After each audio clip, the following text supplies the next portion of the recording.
Innal hamdalillah nahmaduhu wa nasta'inuhu wa nastaghfiruh wa na'udzu billahi min shururi anfusina wa sayyiati a'malina man yahdihillahu fala mudilla lahu wa man yudlil fala hadiya lahu. Asyhadu an la ilaha illallah wahdahu rabbi la syarika lah wa asyhadu anna Muhammadan abduhu wa rasuluhu alladzi la nabiyya ba'dah. Faqala Allah azza wa jalla ya ayyuhalladzina amanu taqullaha haqqa tuqatih wa la tamutunna illa wa antum muslimun. Amma ba'du ma'asyiral muslimin, usikum wa nafsi bitaqwallah.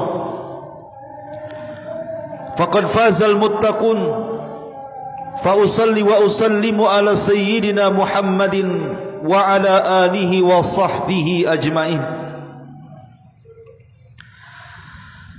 Amma ba'du ma'asyiral muslimin yang dimuliakan Allah Subhanahu wa taala, sidang jamaah Jumat Masjid Nidaul Ilmi. Sebelum khatib menyampaikan khutbah, biasa khatib mengingatkan diri khatib pribadi dan juga jamaah sekalian di hari Jumat ini. Marilah kita senantiasa meningkatkan ketakwaan kita kepada Allah Subhanahu wa taala. Karena inti pelaksanaan salat Jumat dan mendengarkan khutbah ini adalah supaya ketakwaan kita semakin bertambah. Jangan sampai setelah kita mendengarkan khutbah ataupun melaksanakan salat Jumat kemudian keluar dari masjid dan tidak menambah ketakwaan kita sedikit pun kepada Allah Subhanahu wa taala. Salawat dan juga salam kita hadiahkan kepada Rasul kita Nabi besar Muhammad sallallahu alaihi wa ala alihi wasallam. Di dalam surah At-Taubah kita tahu bahwa satu-satunya surat dalam Al-Quran yang tidak dimulakan dengan basmalah adalah surah At-Taubah. Tentu tidak lain dan bukan karena surat ini adalah surat yang membongkar borok-borok orang munafik dan merendahkan mereka, sehingga tidak disyariatkan membaca basmalah. Walaupun ada yang mengatakan bahwa karena dia bagian daripada surah Al-Anfal, sehingga basmalah cukup dibaca dalam surah Al-Anfal, dan ketika masuk dalam At-Taubah tidak perlu membacanya. Tepat di ayat ke-65 Allah Subhanahu wa taala mengatakan wala in sa'altahum la yaqulunna innama kunna nakhudu wa nal'ab qul abillahi wa ayatihi wa rasulihi kuntum tastahzi'un la ta'tadhiru qad kafartum ba'da imanikum. Allah Subhanahu wa taala berfirman, jika engkau mengatakan kepada mereka atau bertanya kepada mereka orang-orang munafik itu, sungguh mereka mengatakan kami hanya bermain-main dan senda gurau saja. Katakan kepada mereka, apakah dengan Allah, apakah dengan Rasulnya, apakah dengan ayat-ayatnya kalian mengolok-olok mereka semuanya? Jangan pernah cari-cari alasan, kata Allah, karena kalian sudah kufur setelah keimanan kalian. Al-Imam At-Tabari rahimahullahu ta'ala meriwayatkan dari sahabat Zaid ibn Aslam radhiyallahu anhu bahwa ketika orang-orang munafik berkumpul-kumpul di tengah-tengah para sahabat Nabi sallallahu alaihi wasallam dan juga Nabi sallallahu alaihi wasallam, dan kejadiannya setelah perang Tabuk, Di tengah-tengah orang munafik ada seorang sahabat namanya Auf ibn Malik radhiyallahu anhu. Tiba-tiba salah seorang munafik di antara mereka mengatakan, sambil mengisyaratkan kepada para qurrah, pakar-pakar Quran dan juga Nabi sallallahu alaihi wasallam, "Ma ra'ayna arghabu butunan wala aqdhabu alsunan wala ajbalu indal liqa' min haula." Kata orang munafik, kami tidak pernah melihat orang yang paling rakus perutnya, orang yang paling dusta lisannya, dan orang yang paling pengecut saat berjumpa dengan musuh-musuhnya, kecuali mereka. Maksudnya para pakar Quran, yang di tengah-tengah mereka ada Nabi sallallahu alaihi wasallam. Mendengar hal ini, Auf ibn Malik yang berada di tengah-tengah orang munafik marah dan mengatakan, la ukhbirannakum Rasulullah sallallahu alaihi wasallam. Sungguh ucapan kalian akan aku laporkan kepada Nabi sallallahu alaihi wasallam. Berangkatlah Auf ibn Malik hendak melaporkan kekejian ucapan orang-orang munafik ini kepada Rasul. Belum lagi Auf ibn Malik sampai kepada Nabi sallallahu alaihi wasallam, Jibril turun, kemudian menyampaikan surah At-Taubah ayat 65 tadi. Wala in sa'altahum la yaqulunna innama kunna nakhudhu wa nal'ab qul abillahi wa ayatihi wa rasulihi kuntum tastahzi'un la ta'tadhiru qad kafartum ba'da imanikum. Jika engkau bertanya kepada mereka orang-orang munafik, kenapa kalian memperolok-olok Allah, ayat dan Rasulnya? Sungguh mereka akan mengatakan, kami hanya main-main saja, kami hanya bersendau gurau saja, kami tidak sungguhan mengucapkan kalimat itu. Tapi masalahnya bukan perkara sungguh-sungguh atau main-main, tetapi siapa yang mereka sedang perolok-olok itu. Mereka sedang menghina Allah, mereka sedang menghina Rasulnya, mereka sedang menghina ayat-ayatnya. Makanya Allah subhanahu wa ta'ala mengatakan kepada Rasul kita Muhammad sallallahu alaihi wasallam, qul, katakan ya Muhammad kepada orang-orang munafik itu, abillahi, apakah dengan Allah, wa ayatihi, dengan ayat-ayatnya, wa rasulihi, dan rasul-rasulnya, kuntum tastahzi'un, kalian berani mengolok-olok, menghina dan mencaci maki. La ta'tadiru, jangan cari-cari alasan. Qad kafartum ba'da imanikum, kalian sudah kufur setelah datang keimanan kepada kalian. Ketika turun ayat ini kemudian dibacakan oleh Nabi sallallahu alaihi wasallam di hadapan orang-orang munafik, maka kemudian orang munafik bergegas mengejar Nabi sallallahu alaihi wasallam yang ketika itu Rasul naik ke atas untanya dan berlalu.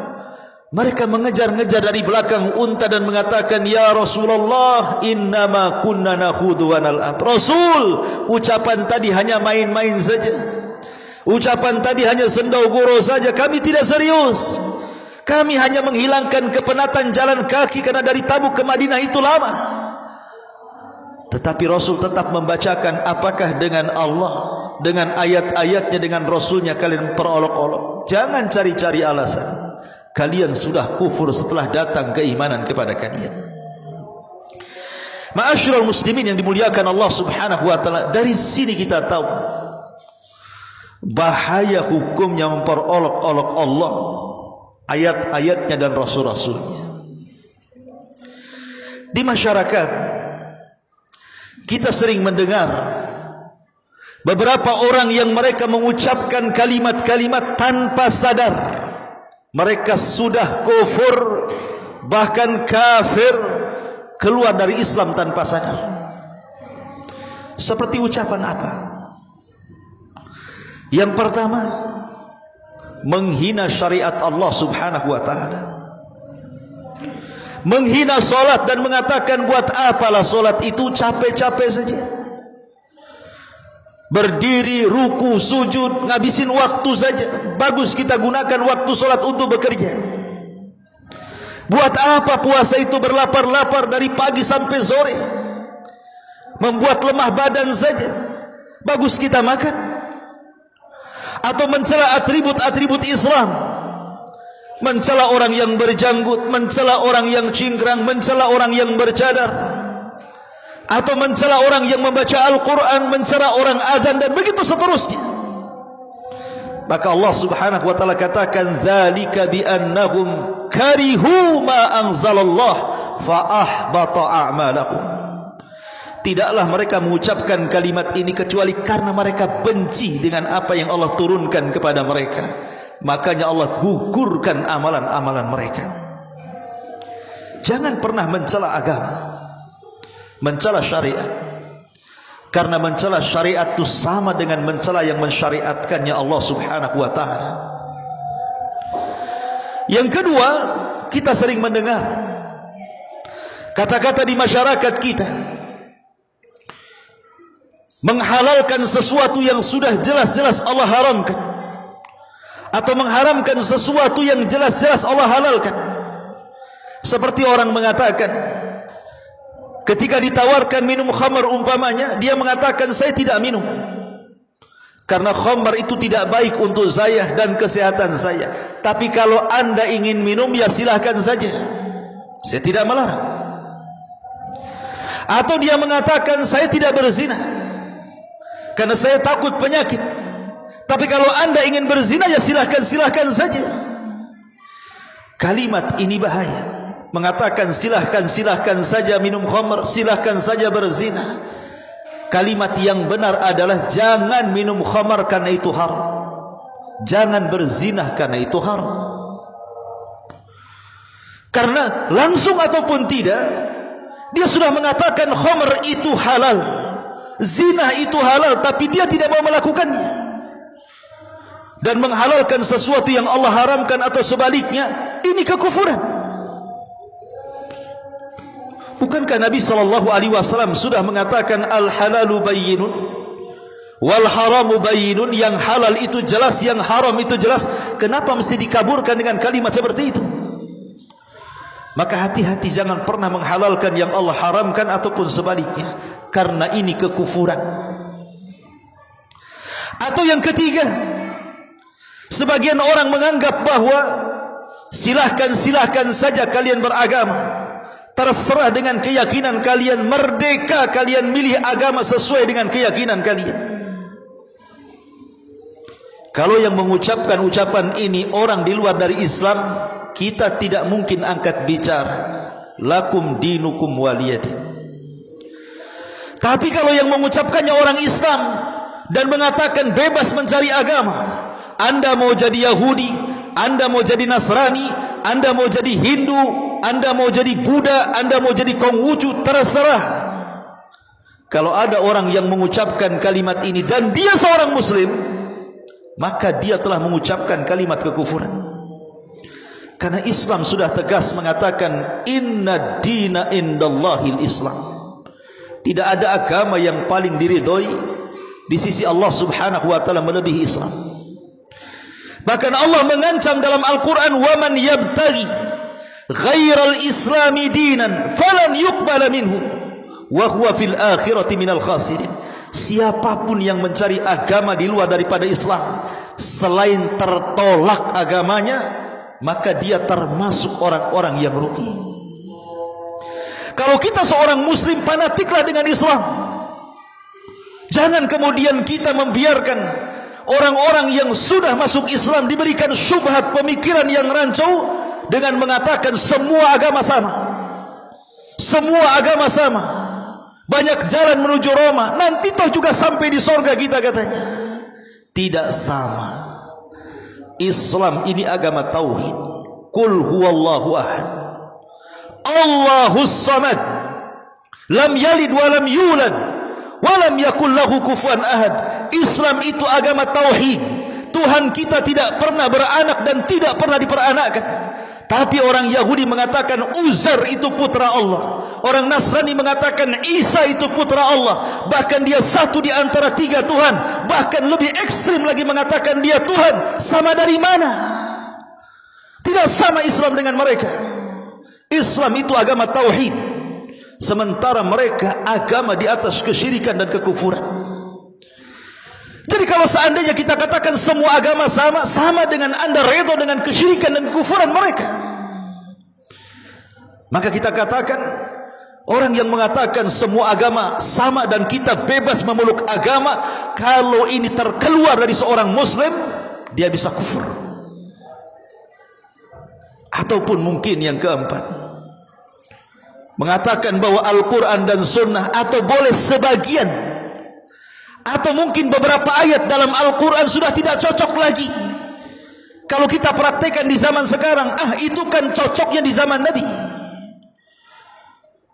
Kalau ada orang yang mengatakan seperti ini, sama dengan mengkufuri satu ayat dalam Al-Quran. Hukumannya Anda sedang mengkufuri seluruh ayat dalam Quran. Satu ayat saja Anda kufuri, berarti Anda mengkufuri satu Al-Quran. Sama dengan satu Nabi Anda ingkari, seluruh para Nabi Anda ingkari. Kalau ada orang mengatakan ayat ini hanya berlaku di zaman Nabi, di zaman sekarang nampaknya tidak berlaku tuh. Maka kalimat-kalimat seperti ini bahaya. Karena yang namanya zaman itu pasti akan mengikuti Al-Quran dan Sunnah, bukan Quran Sunnah yang ikut zaman. Relevansi Al-Quran dan Sunnah itu akan cocok di zaman manapun, baik di zaman Rasul, di zaman para sahabat, di zaman para tabi'in, di zaman sekarang, sampai kiamat sekalipun. Kenapa demikian? Allah yang menciptakan kita, Allah yang memberikan rizki kepada kita, Allah yang menghidupkan, mematikan kita, Allah juga yang membuat aturan kepada kita. Artinya Allah yang tahu kemaslahatan kita, Allah yang tahu kemaslahatan kita. Kenapa kemudian kita mengatur Allah dan mengatakan bahwa ada beberapa ayat tidak cocok dilaksanakan di zaman sekarang? Ini Anda sedang mengatur kemaslahatan yang Allah buat namanya. Siapa Anda dengan Allah Subhanahu wa taala? Kemaslahatan Anda sendiri tidak tahu. Yang tahu hanyalah Allah Subhanahu wa taala. Atau yang lebih parah, yang terakhir, mengatakan bahwa undang-undang Allah, Al-Quran dan Sunnah ini tidak lebih baik daripada undang-undang negara. Undang-undang Allah itu tidak lebih baik, atau kalau kita balik, undang-undang negara atau undang-undang buatan manusia itu jauh lebih cocok, jauh lebih baik dibandingkan Al-Quran dan Sunnah. Ini kekufuran. Kalau dia mengatakan kami belum bisa melaksanakan Al-Quran dan Sunnah karena belum siap negeri kita ini, boleh saja dia ngomong seperti itu. Tapi kalau dia katakan bahwa ayat-ayat konstitusi lebih tinggi dibandingkan ayat-ayat Al-Quran, ini kufur. Ma'asyiral muslimin yang dimuliakan Allah Azza wa Jalla, dari sini haruslah hati-hati menjaga lisan. Jangan sampai kemudian kita keluar dari Islam tanpa sadar karena kita mencela Allah, mencela Rasulnya, atau mencela ayat-ayatnya. Yang ramai di medsos sekarang, ada orang yang membakar Quran, ada orang yang menginjak Al-Quran, ada orang yang bernyanyi menghina Nabi SAW. La haula wa la quwata illa billah. Ma'asyiral muslimin yang dimuliakan Allah Azza wa Jalla, maka surah At-Taubah ayat 65 ini menjadikan pelajaran kepada kita.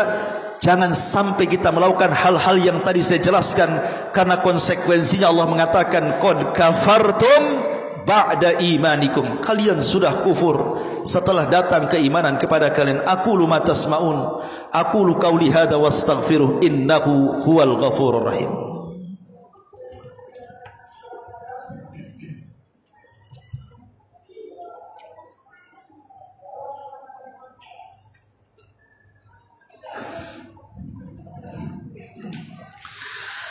Bihamdillah wassalatu wassalamu ala Rasulillah wa ala alihi wa sahbihi wa mawalah, wa la hawla wa la quwata illa billahi wa ba'du. Kita tahu bahwa iblis adalah makhluk yang paling jahat. Ra'sus syarri, sumber kejahatan itu ada pada iblis. Dia makhluk yang dilaknat dan dikutuk. Tetapi sejahat-jahatnya iblis tidak pernah mencaci maki Allah. Seburuk-buruknya iblis tidak pernah menghina Allah. Lihat ketika iblis bersumpah di hadapan Allah Subhanahu wa taala. Apa kata iblis? Wa bi izzatika la ughwiyannahum ajmain. Demi kemuliaanmu ya Rabb, demi ketinggianmu ya Rabb, aku akan sesatkan anak Adam semuanya. Lihat, iblis saja punya adab. Iblis saja punya akhlak kepada Allah. Dia tetap mengatakan wa bi izzatika ya Rabb, karena kemuliaanmu. Pasti memuliakan Allah. Iblis tidak pernah menghina Allah, mengolok-olok Allah Subhanahu wa taala. Dia masih memuliakan Allah Subhanahu wa taala, padahal itu biang kerusakan. Tapi ada manusia lebih jahat dibandingkan iblis, menghina dengan lisannya. Iblis itu tidak pernah mengaku Tuhan. Tapi ada orang namanya Fir'aun mengatakan ana rabbukumul a'la, saya Rabb kalian yang paling tinggi. Iblis tidak pernah menyekutukan Allah. Dia tetap menghormati dan menghargai Allah Subhanahu wa taala. Lisannya tetap beradab kepada Allah dan mengatakan wa bi izzatika, dengan demi kemuliaanmu ya Rabb, demi ketinggianmu ya Rabb. Tapi ada manusia, sayangnya mereka mengaku Islam, bersyahadat asyhadu an la ilaha illallah wa asyhadu anna Muhammadar Rasulullah, salat dia, baca Quran dia, zikir dia, tapi lisannya menghina Allah, menghina Rasul dan ayat-ayatnya. Ma'asyiral muslimin yang dimuliakan Allah Azza wa Jalla, orang musyrik saja yang jelas-jelas kalau mati itu masuk neraka, tidak mungkin keluar lagi dari neraka itu. Karena Allah yang mengatakan, Allah haramkan orang-orang musyrik dari surga. Tapi orang-orang musyrik tidak ada yang berani mendongakkan kepalanya ke langit dan mencaci maki Allah. Paling tinggi mereka menganggap bahwa berhala-berhala mereka sama dengan Allah, atau mereka jadikan berhala-berhala itu wasilah untuk menyembah Allah Subhanahu wa taala. Tapi tidak ada orang musyrik yang menyembah berhala yang mereka mendongakkan ke langit kemudian mencaci maki Allah. Seperti ada sebagian orang Islam yang menghina Allah seperti yang saya jelaskan di khutbah yang pertama tadi. Makanya dosa lisan ini dosa yang paling bahaya sekali. Sampai-sampai Nabi SAW mengatakan wa innal abda la yatakallamu bil kalimati la yulqi laha balan yahwi sahibuha fi nari jahannam ab'ad ma bainal masyriqi wal maghrib. Terkadang ada seorang hamba yang mengucapkan satu kalimat tanpa sadar dia ucapkan, rupanya kalimat itu membuat Allah murka. Cukup bagi Allah memasukkan orang ini ke dalam jahannam. Iyadzan billah.